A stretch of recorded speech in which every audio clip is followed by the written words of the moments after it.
what do you say with the Ben Harbor Education Foundation, who's helped form the robotics, or helped fund it rather, for the past 2 years? What would you say to the foundation and how it helps, or if there's been a benefit for us partnering with you?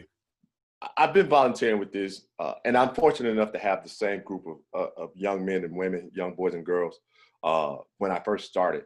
And when we initially started competing inside of the robotics program, uh, it was really, the blind leading the blind. I mean, I had a little bit of an idea. I don't have a programming background. I understand electronic theory, and other communication mechanisms, how to make things talk to one another, but didn't necessarily know how do we go about the programming and engineering portion, a piece of it. Well, we took that blind leading the blind classroom in a small little hut out in the back of the International Academy at Hull, and we began to formulate a team. And we began to utilize those teams and those aspects of what I previously described.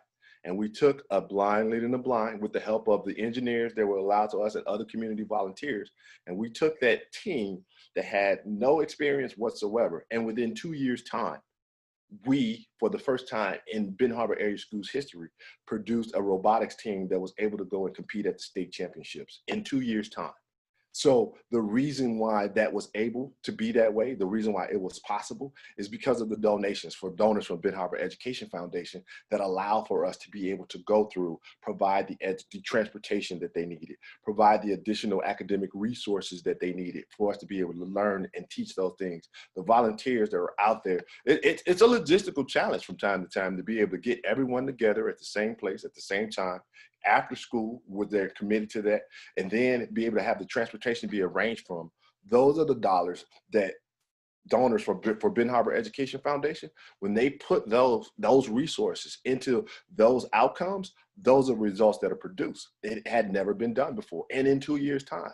And I look forward to continuing to build upon that success, because when donors see what their dollars do, when there is a tangible result that they can say, yeah, my dollars have contributed to that, I would hope that it would encourage them to do more, because those are the type of outcomes that we expect from kids that we know, if we just give them the opportunity, provide an equitable platform for them to be able to compete, commit the time, the empathy, the resources, and also the availability for them to be able to have it, then we'll produce a positive result that will make them positive citizens, not only just now as young children, but later on as they grow. We will spark the flame of hope. And that's all done through the dollars that people that donate to the Ben Harbor Education Foundation provide. And I'm internally grateful for them for doing that.